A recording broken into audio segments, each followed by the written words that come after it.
there we are. So now we're being recorded. Good morning. I am Marianne Valentino. I teach psychology. And this workshop, what you see on the screen right now is a description of the workshop. So this workshop will provide instructors with an equity-minded rubric to assess various elements of their online classrooms.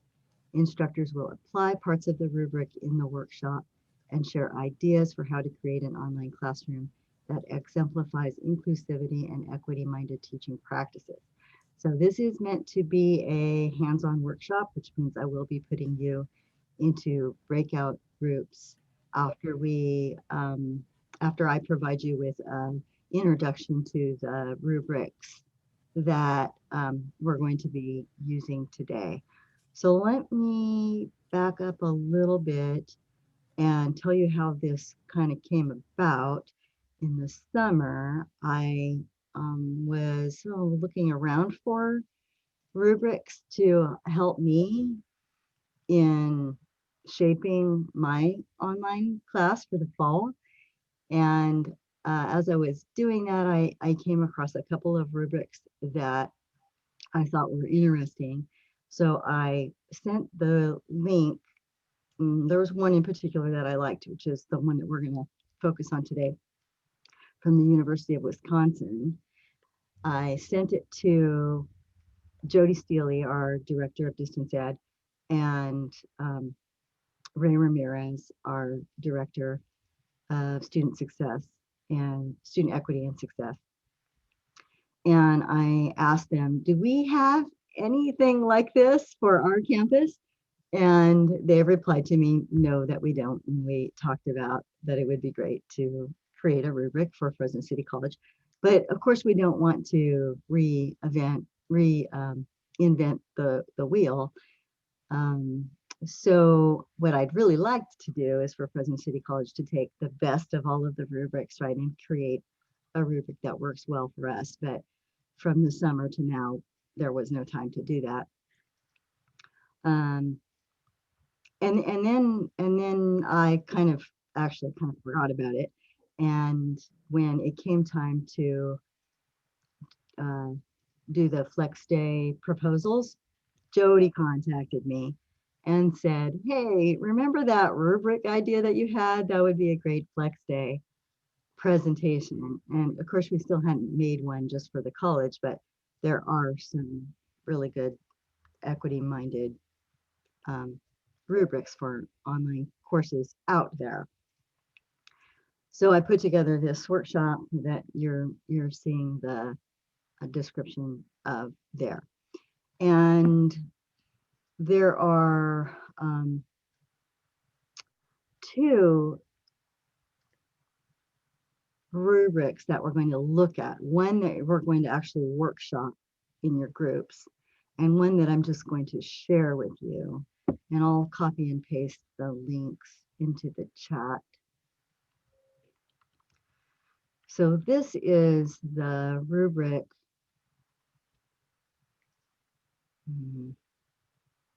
Where's my chat here?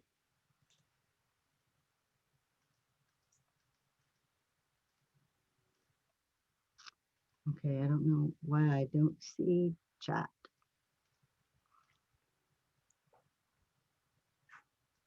Where did it go?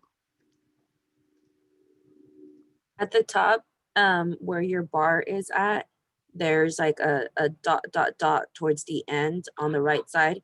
Click on that and then select chat. Thank you. It was at the top instead of at the bottom. Usually I'm used to seeing it at the bottom. So I will put the links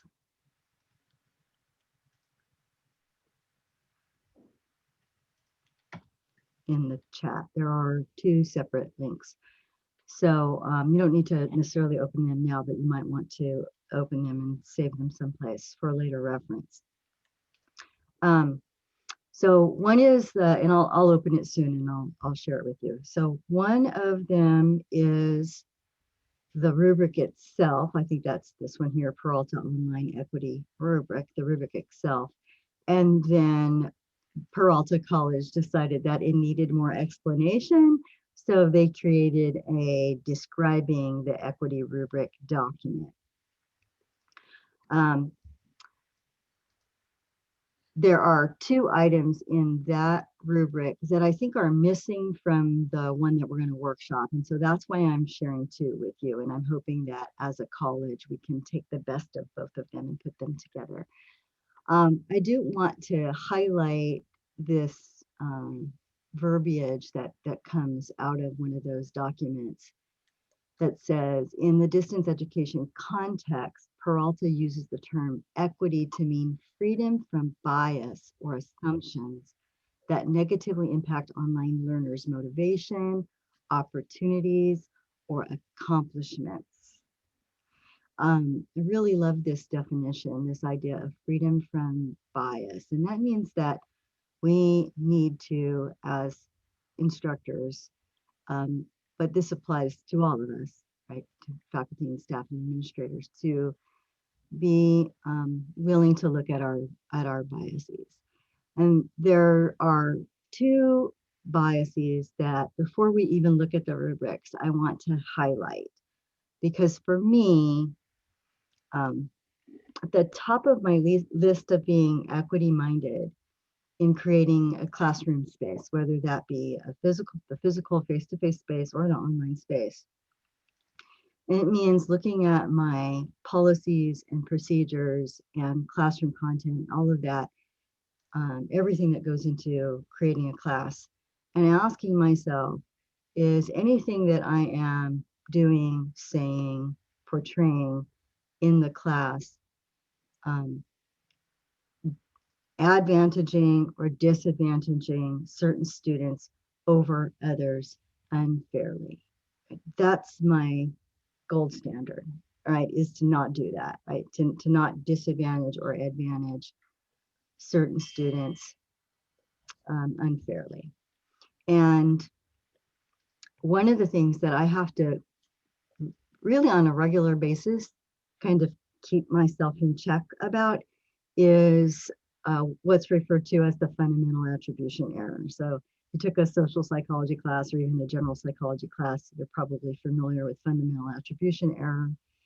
And that's the tendency for people to overemphasize dispositional explanations for other people's negative behavior and underemphasize situational explanations. So what does that mean? The flip side of that is a self-serving bias. So the flip side of that is that we take credit.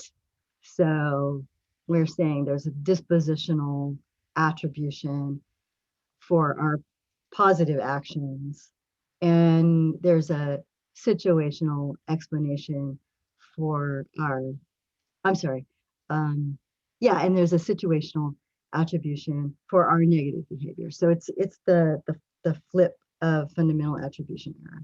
So how does that play out? The way that that can play out is when other people are late, for example, late to a meeting, late to a class, that we have a tendency to use the fundamental attribution error and we blame them for it, right? It's something to do with them, some disposition about them.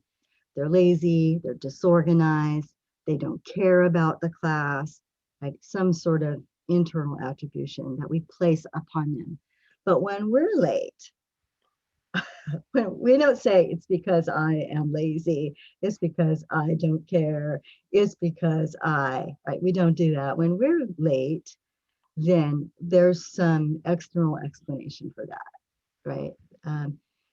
And so I just want to always keep myself in check. If I hear myself making these internal attributions for students' behavior, they don't care, they're not organized, that sort of thing. When I really have to look at myself and remember that I engage in those behaviors too.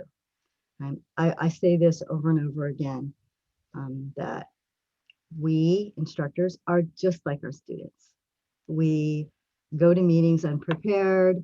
I've been showed up in a meeting with nothing to write on and no pencil to write with, and having had not done the homework and all of those sorts of things. But we come up with these really good reasons why we didn't do it, and then we chastise our students for those same behaviors. So we need to be mindful of our biases and check those biases. I'm guessing that there's nothing going on in the chat that I need to be aware of. So let's go ahead and take a look at that first rubric. I'll just open it up. So this is the Peralta rubric. And so the way the rubric itself is set up is they have their 8 areas of focus, and then you can kind of give yourself a score. It's incomplete, it's aligned, or it is exemplary. The rubric is fine, and I want you to take that rubric with you and maybe share it with your departments. But I think that they realized that the rubric needed more explanation, and that's why they created this describing document. So I think it's better for us to look at that one together instead. And we're actually only going to look at the first 2.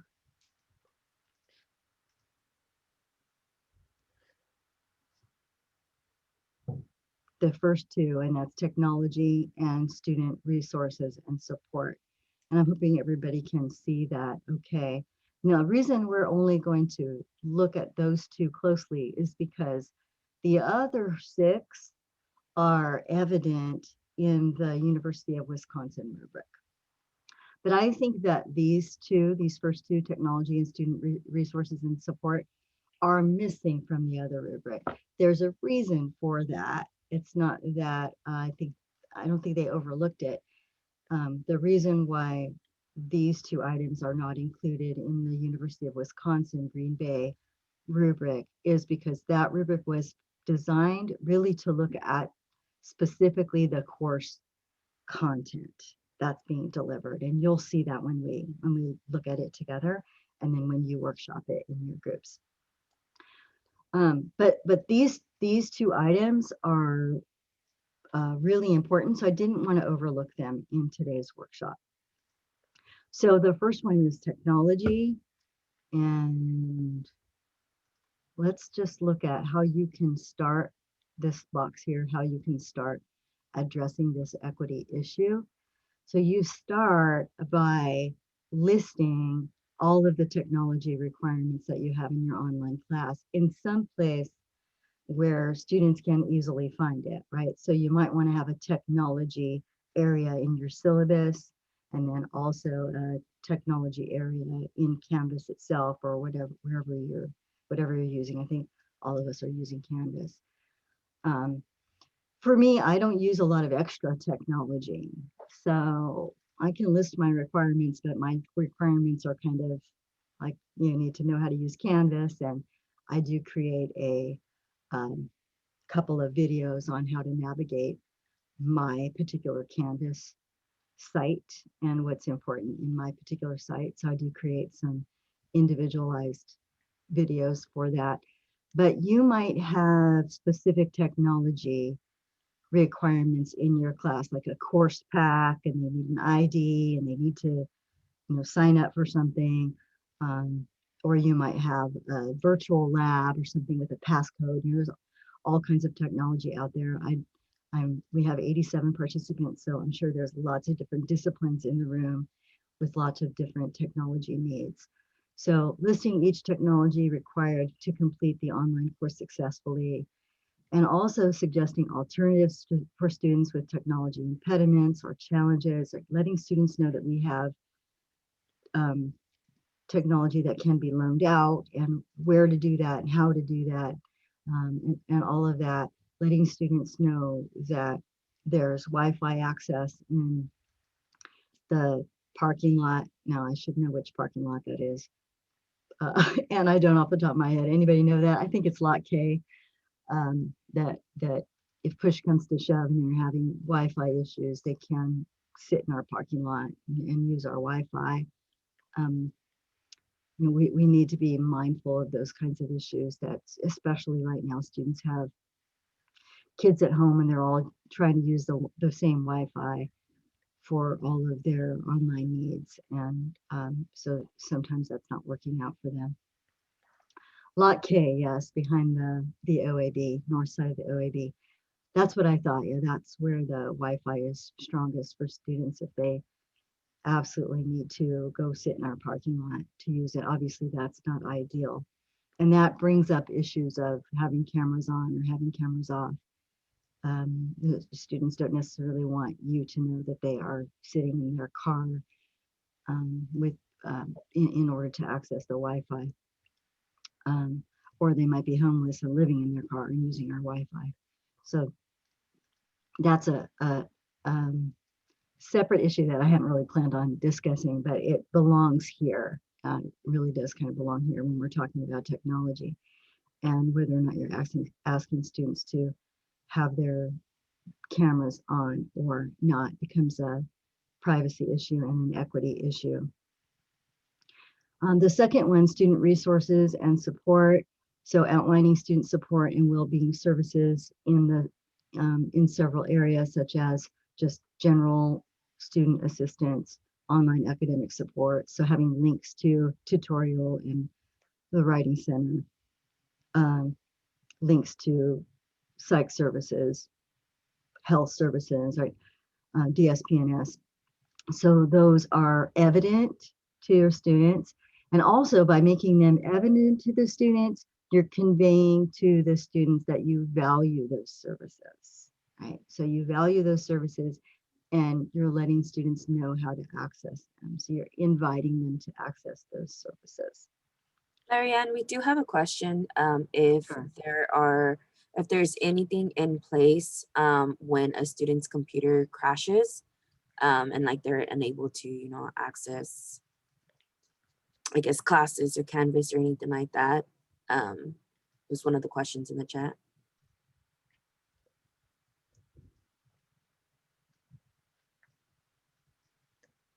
I'm not sure what the question is. So let me open it up. Is there a policy developed?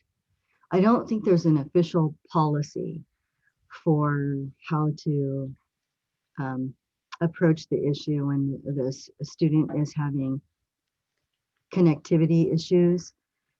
I think that it is left up to us to have a policy, and so we should have a policy. And when we create that policy, we need to be creating that policy within an equity-minded framework. Right? So we need to be thinking about what is it that I can do to help that student be successful. So I'm not going to give that student a 0 because their computer crashed. Right? I'm going to work with that student to figure out, okay, let's extend your deadline and figure out how we're going to get you maybe a new loaner from the library, or what is it that we're going to do? So we're going to work together to figure out a way to get over this hurdle. But I don't think there is an official college policy. Right? That is up to us as faculty to create a policy. I hope that answered your question, Jerry. The others from this particular rubric, we can just look at the headings together. Universal design for learning. You're going to see yeah, I think you'll see that in the other rubric. I think they use an acronym for it, but you'll see it in there. Diversity and inclusion, that's actually a huge part of the University of Wisconsin rubric that we're going to workshop, so we don't need to look at it here. Images and representation, human biases, which I talked about already a little bit, content, meaning, and connection and belonging. So this offers you a kind of quick and readily accessible document that can act as a rubric if you want to use it, you know, as a discipline in your discipline for conversation. But the one that we're going to actually workshop together is much more detailed. So let's look at that one. And what I want to do is just provide you with an introduction to the rubric, and then I'm going to put you in breakout rooms and have you have some in-depth discussion about it with your colleagues to come up with some concrete examples. Let's see, we're going to look at headings only.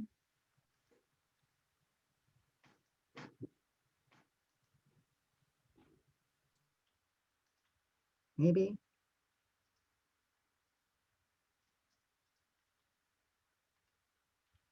There it is. Okay, so for the University of Wisconsin Green Bay rubric, and I'm calling it that, but it actually, they worked with CUE, the Center for Urban Education at USC, School of Education Rosier, which is the campus that we had a 2-year partnership with in doing our equity work. So maybe you're familiar with CUE, Center for Urban Education. The document that I'm going to share with you, the rubric that you're going to workshop, that I'm calling the University of Wisconsin Green Bay, was actually created by CUE for them. And then what they did was they took that rubric that was created in their partnership with CUE, and they embellished it with examples. And that's what I'm going to share with you. So it's got examples built into it that you'll be able to talk about in your groups and say, yeah, I'm doing this. No, I'm not doing that. And then there's a place for you to brainstorm your own personal examples.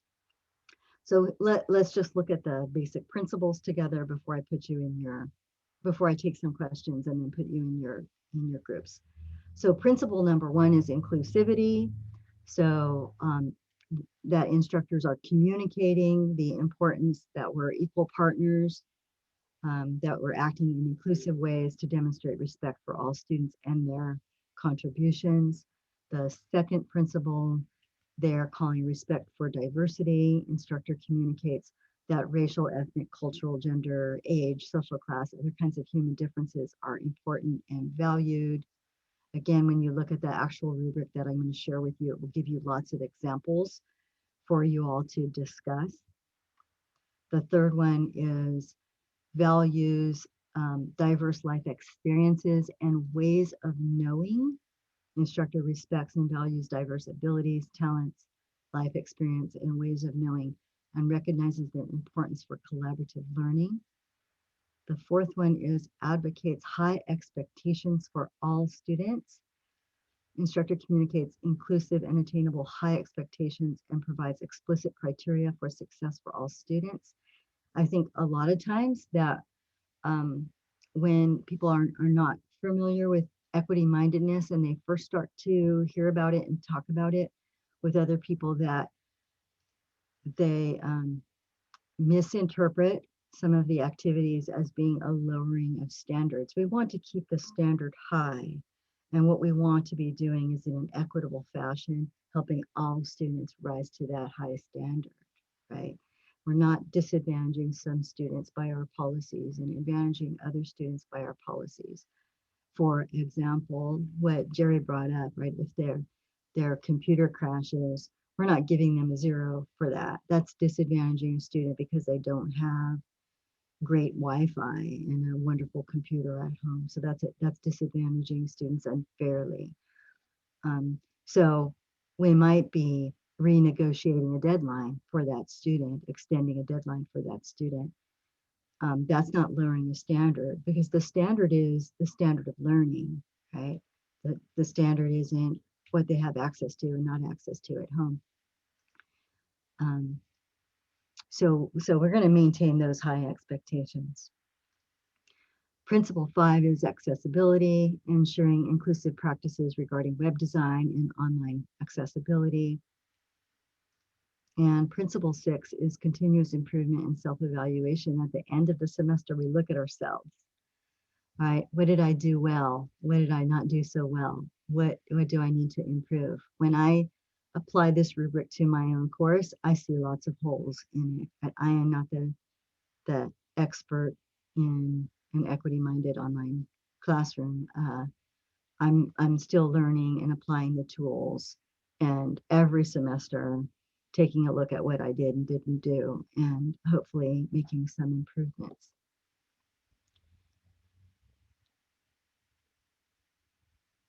Let me open up the actual, well, before I open up the rubric, I'm gonna post it so you can download it yourself. And I don't think I can do that with it open. So let me find it.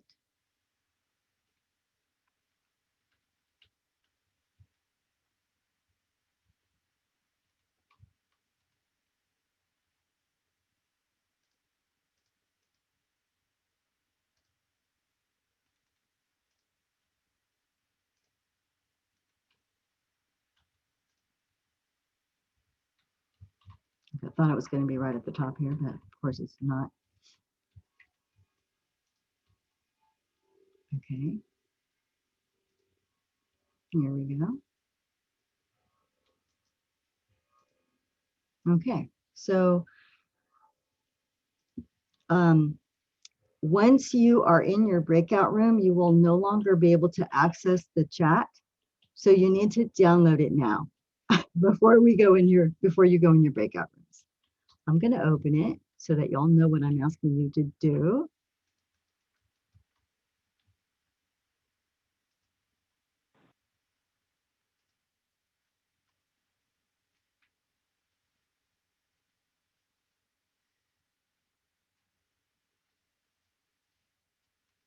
And just so you know, I'm not monitoring the chat. So you can chat away with each other, but it's too distracting for me to have it open. So if you want to speak, you can certainly raise your hand. And I didn't introduce our assistants, but Marissa Butler is here and Monique Reyna. Thank you for your help. And so they're monitoring the chat for things that they think I need to know about. And you can raise your hand if you want to actually speak up, and then I can call on you. So here I have, you should be able to see the rubric itself with a little background information there. And so if we scroll down, we have the rubric itself. So in the rubric itself, it has a basic description of the principle and then some general characteristics with some specific examples that you can check and say, yes, I do that, or no, I don't do that. And then coming up with your own examples. And I do want to point out that not everything is going to apply across every discipline. So you might be in a discipline where you're saying, in my discipline, I don't think I can do that. I would just want you to be mindful that maybe you can, right? Maybe it just means being a little bit more creative and thinking outside the box, if you will. And that might mean having a conversation with some colleagues, right, to help you brainstorm some ideas of how you might be able to do that in your discipline. Jerry, I see your hand is raised. So if you can, I think you can unmute yourself and talk. I don't think I have to do that. Yeah. Okay. So it says instructor communicate that all students are important and equal partners in the educational process. We know that as African American people or people of color, our students never show up to a classroom thinking that they have the same partnership or the same responsibility, because my children may have showed up like that because I have several degrees and I have a job at the college. But how do we when we say this, how do we make the application of this? I mean, I know you well enough to know that when my students are in your class, they're being encouraged, they're being checked on. And I know a lot of the instructors do that. But I do have issues like when our system crashes and our students are assigned a zero, because that happened to one of my students. She was assigned a zero several times.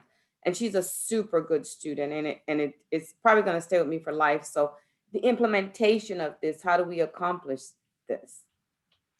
Well, my first thought is the way we accomplish it is by having lots of honest conversations with colleagues and courageous conversations with colleagues. When I hear those kinds of things happening, I have called up a colleague and said, I'd like to meet with you and talk about something that I overheard, and made an appointment and sat down and had a conversation with, this is what I heard, and this is why it bothers me. And I just want to bring this to your attention that there might be another way to handle it, or maybe you haven't considered the implications of the policy. So I just think we need to be having lots of equity-minded conversations about the impact that our policies and our procedures and our mindset and our approaches and the words that we use and the images that we show, all of those things, the impact that that has on our students, and particularly our students of color. Yes. Absolutely. And there's a part in the rubric about stereotype threat, and understanding that particularly our students of color come to the class being vulnerable to something called stereotype threats. If you're not familiar with that, that means that any person who fits into a social category. So we all fit into social categories, right? I fit into a gender category. I identify myself as a cisgender female. So I am in that category. I am white, so I'm in that category. I am, I'll be 55 in a couple of weeks, so I'm in that middle-aged category. So with these social categories, there are stereotypes for these social categories. Stereotype threat is the idea that has literature that backs it up. The idea that when we become aware that what's happening in the classroom might cause people to perceive us as confirming that stereotype. So there's a stereotype that women aren't as good at as math as men are. So if I'm in a math class and now I become aware of this stereotype, that my awareness of the stereotype might actually, as a woman, affect my ability to perform the best that I can. So now I've confirmed the stereotype, because now I bombed a test because I was so nervous about being a woman who can't do math. And then I failed the test. And there's good data that shows that when you heighten people's awareness of the stereotype, that they behave in ways that conform the stereotype. Yeah. My favorite example of that with women in math is just having a little demographic bubble at the top of the test that asks people to put whether they're male or female or other at the top. And when you ask people to do that, and women have to say they're women before they take the test, they don't do as well on the exam than the exam that doesn't do that. So with people of color, there's that stereotype threat of people think that I'm not as smart as the rest of the students in the room. And now I'm so consumed with that thought that I can't pay attention and do the best that I can do. So we as instructors, we need to understand stereotype threat, and then we need to make sure that we are putting in place policies and procedures and actions that minimize stereotype threat. And there's a list of things that you can do in order to minimize stereotype threat. And there's actually a link in this particular rubric. There's a link to a website that can help with that. So if you're in the breakout room that has stereotype threat as one of the boxes and you wish to explore that further and then report out, you can do that. Jerry, did that Okay. answer your question? Thank you, Marianne. Yeah, that was a very good answer. Yeah, I like the fact of maybe talking to instructor further without, because it's a difference when maybe perhaps you as a white person talk to an instructor or me as a black person, because then I'm tagged with being a bully and being overly aggressive. And so I get all of those stereotypical names. So I'm very careful how I thread. Unless I know the instructor, I won't do that. But I like the answer. Yes, thank you. Mhm. We have another question or a hand raised from Jody. So Jody, if you like, you can unmute yourself. Yeah, go ahead. Yeah, I'm looking for the link to the Word document in the chat, and other people can see it, but I can't see it. How can I get this document?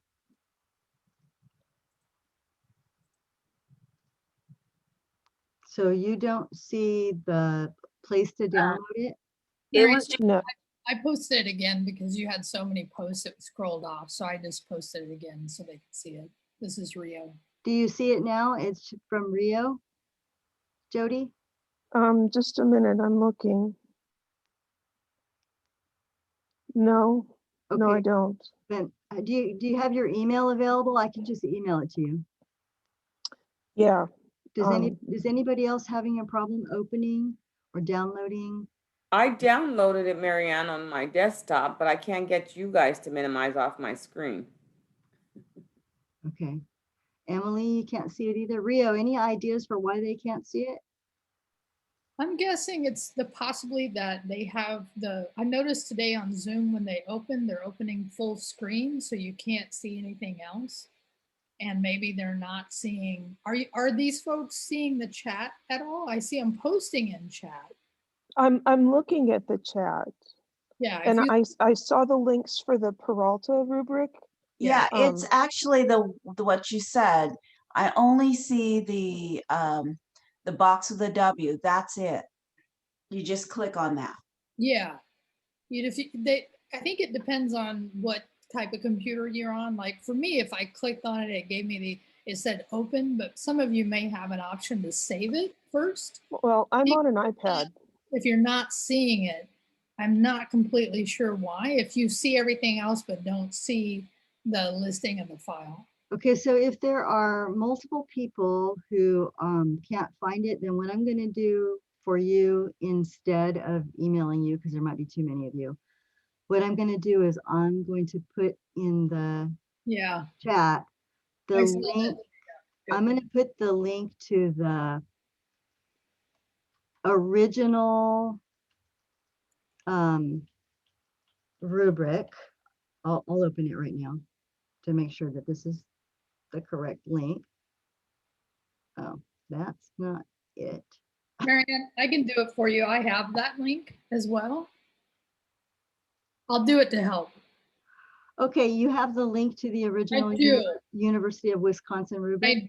I do. I just posted a URL to see if they can see that. Okay, I can see the URL.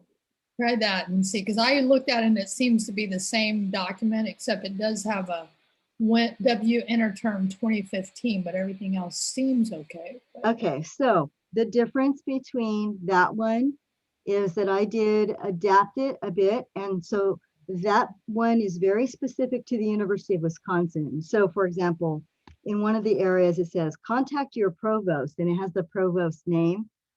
So I took that out, right? So I adapted it for this presentation specific to Fresno City College. And I might have changed the verbiage a little bit on certain things. And I think where there were acronyms, I put in what that actually meant. And so other than that, I did very little editing. So if you can access the original document, the one that Rio posted, that will be fine for your breakout. Everybody good with that? Jody, can you get that?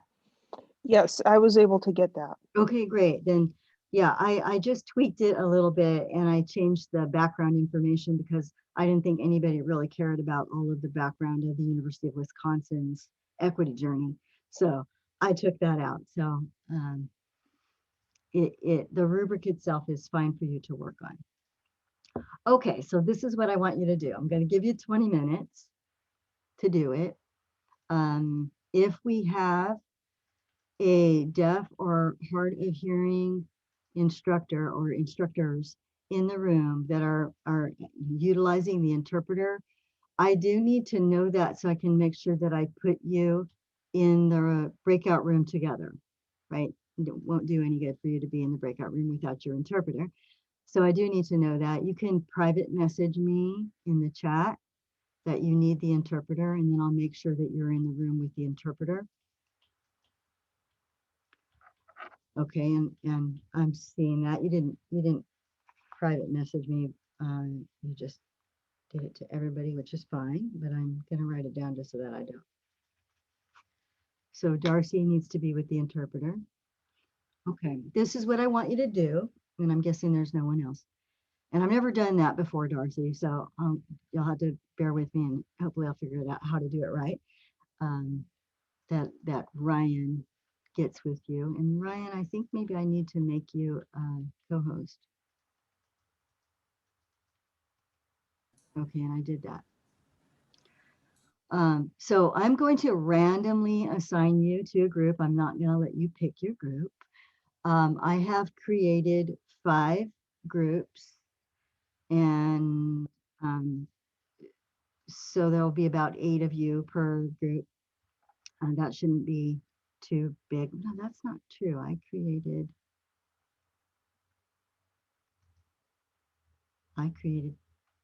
10 groups.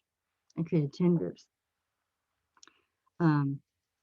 Yeah, I just did the math wrong. Write this down. So 10 groups, so that there's about 8 of you per group. A little bit fewer than that, because I think that includes me in that count. Anyway, you're going to be randomly assigned to a group. So by principal, so principal 1, 2, 3, 4. I put principal 5 and 6 together because I think there's less for you to talk about for 5 and 6. I've lumped them together to help you have a good discussion about those.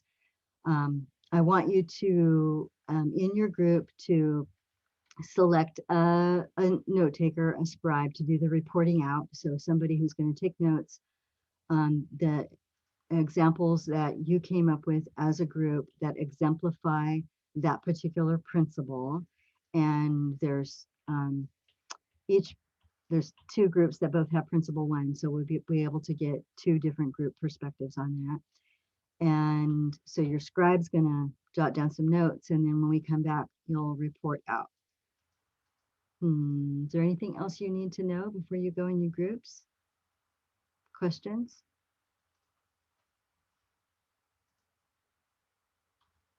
I'm gonna give you 20 minutes.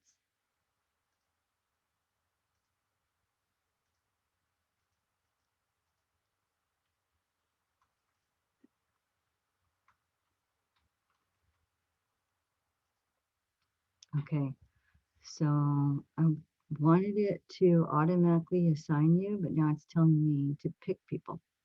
So I suppose I'll just pick people.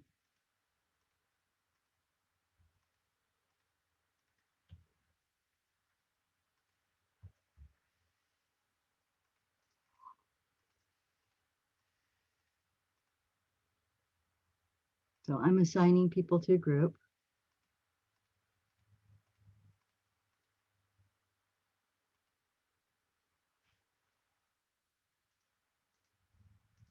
And Darcy, I've noted that I've just assigned you to a group. So I'll make sure that the interpreter is with you. Jane as well. Jane Lessard also needed an interpreter. Jane, what's your last name? Lessard, Lessard. Oh, that's Darcy. There's a Jane and Darcy. They have the same last name? Correct. Yes. Okay, so I went down and I found Jane and I put her in the same room. Marianne, this is Sally, and I'm not sure if I'm in a room yet. You're not yet because I'm doing them alphabetical and I'm Okay, sorry. not to you yet. Okay.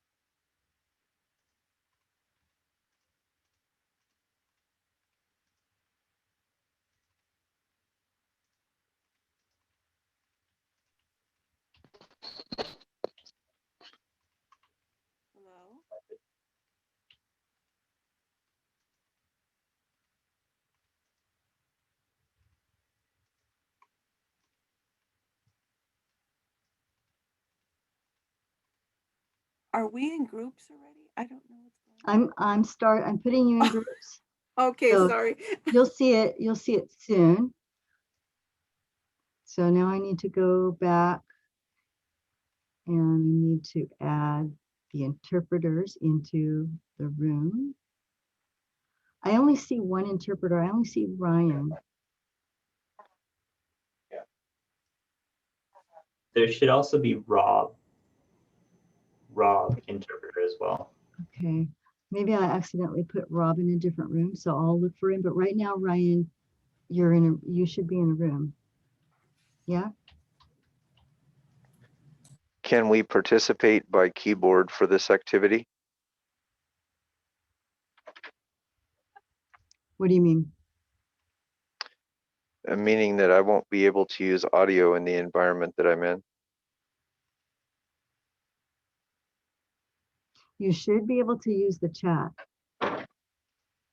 And this is on a Android device. Does anyone know where the chat option is?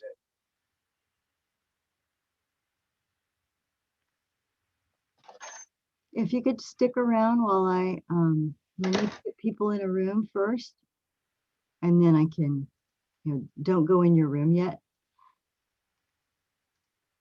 Okay, I just see my face on the screen, so I guess I'm just hanging out. And who is this? Robert? This is Robert. Okay, hi, Robert. Did I already put you in a room? I'm not totally familiar with how to get in a room from an Android platform.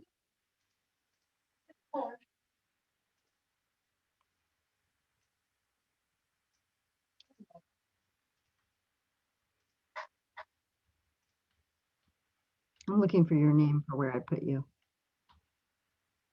This is an Android phone, Enrique.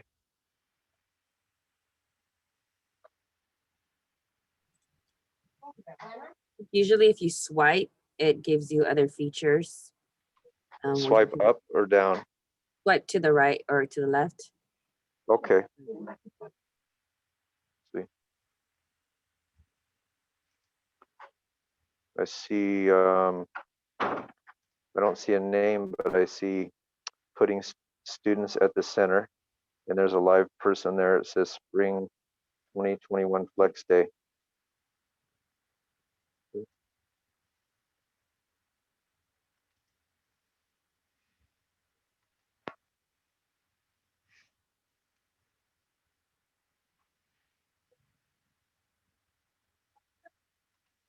Now I see Monique, Ellen, Eileen, Jane, and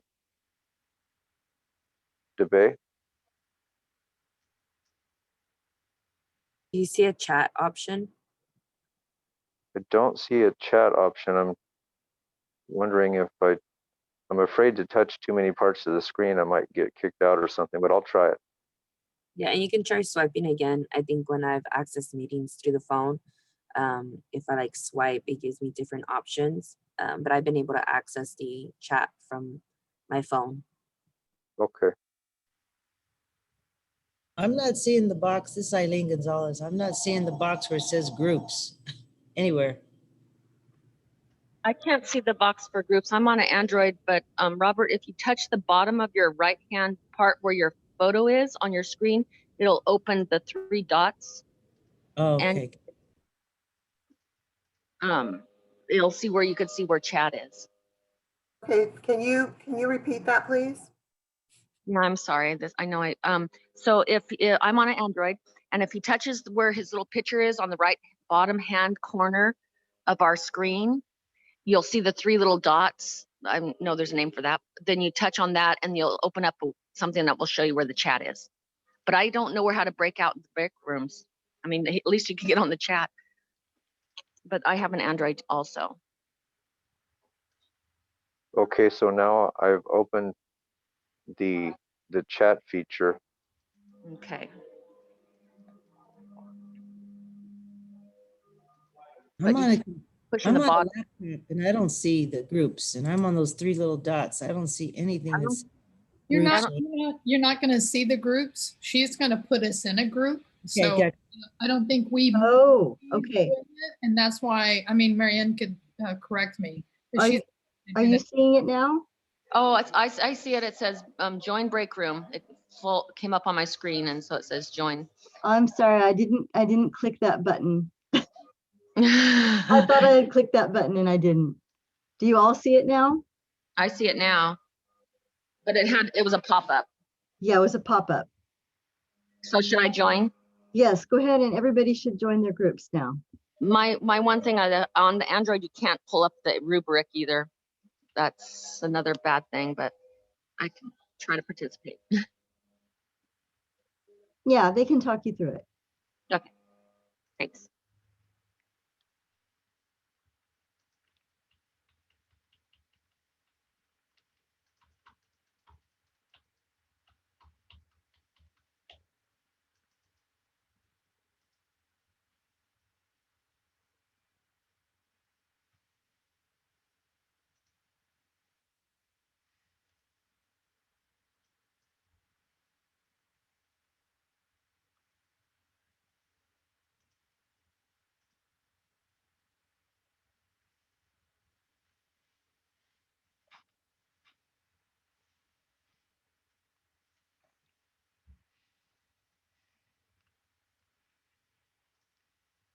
April, are you there? April Lewis? Yes, I'm here. Do you see where you can join your group? No, I don't. So you don't see oh, okay. I think I need to assign you. No Okay, problem. I will do that shortly. Let me find a group that's not very big yet. Okay, I'm going to put you in principal 4. Do you see it? Yes, I see the pop. Great.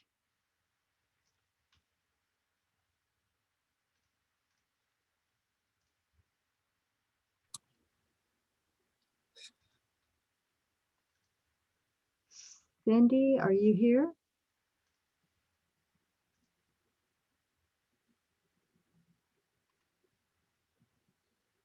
Casey and Cindy, are you here?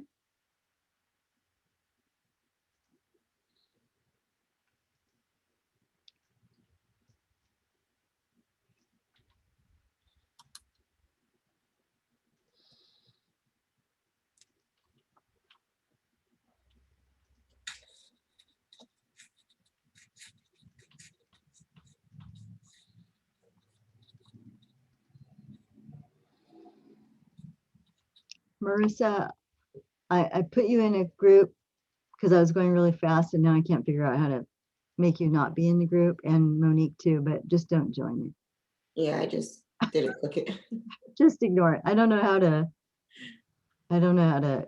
uninvite you to that.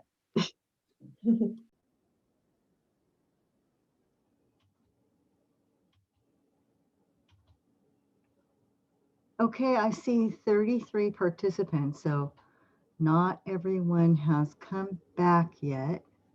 I'm going to stop sharing my screen, I think.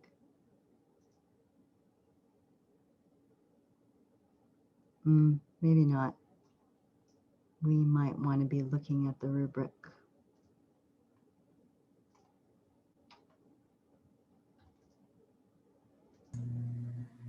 Marianne, we have a time limit. Yeah, so I didn't realize we took so long just talking about the rubrics, and I thought you were going to have 20 minutes, and then I was like, oh, we're done at 10:45. So we have 6 minutes now to wrap up the session. Looks like 79 people are here, so most people are back. So I want to give Yeah, we ran out of time. yeah, I know. Time goes by so fast. So I hope that you at least had the beginnings of some conversations with all of these things. Anything that has to do with equity-minded conversations, they are ongoing conversations, right? So you take this with you into your departments and continue to have conversations about how to apply these rubrics to your courses. I would like, in the 5 minutes that we have left, to give anyone the opportunity who wants to share out something that came out of your discussion. So if you could raise your hand, and then I could call on you if you would like to share out. I can. Our group talked about how to connect with our students and how to set up an introduction or get to know each other system inside of our discussions, which allows students to not only talk and post materials, but give backgrounds, a little bit of their backgrounds, not personal information, that would connect them to the other students within the class or with other experiences. And we also talked about how learning in the classroom is difficult when people don't show up for Zoom meetings. So we need to connect with that one. But we use introducing yourself or getting to know each other as a way to get students into the discussions or into the class, that they become acquainted with other students and what other students think. And they're allowed to have opinions and post opinions, even if people don't agree. So that's basically kind of what we talked about. Yeah, it's a huge problem with us being completely online, and then in the middle of the pandemic, people feeling very isolated. And so creating an online classroom environment where students feel connected to each other and connected to us is very challenging. Thank you. Eileen. Yeah, I'm kind of coughing right now. We did principal too. And we just got to A and B. It was relating to looking at textbooks, and we all kind of summarized. It was a really nice group where does anybody really look at the authors from a diverse assessment? And I thought, I'm nursing. And I just said, I don't even look at the author. I just look at the content, and does the content meet what I need to teach? And does it hit all the course objectives and everything that needs to be taught for nursing? My other peers there were all kind of the same boat.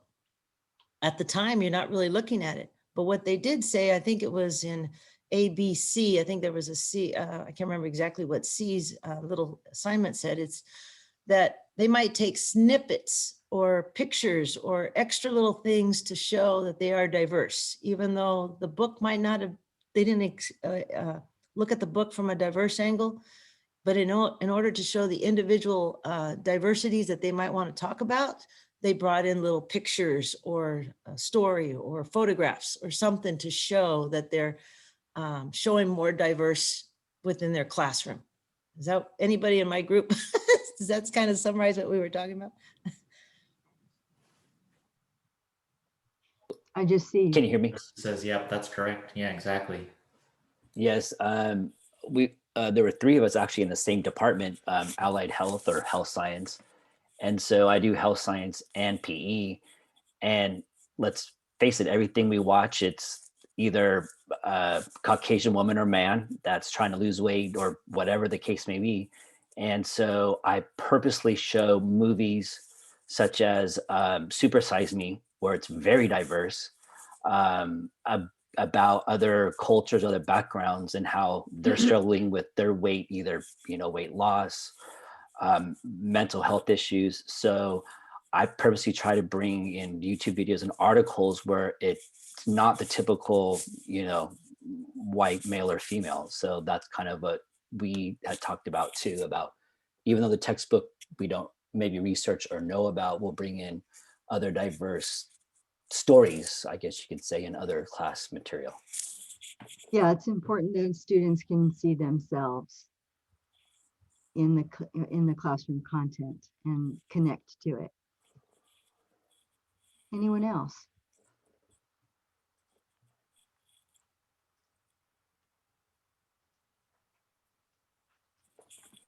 My phone's telling me my alarm will go off soon. It's 10:45. Gosh, well, it is 10:45. I know that I could have conversations about this for hours and hours and hours, and still feel like there's more to talk about, and there's more to do, and there's more ways that I can embellish my classroom and make it be a more equity-minded experience for my students. So I thank all of you for coming, all 77 of you still now in the room. Thank you, Marianne. I'm always open for conversation. So if you want to have a Zoom meeting with me or send me an email, and always happy to talk further about this important topic. And I wish everybody a very happy spring semester. Thank you.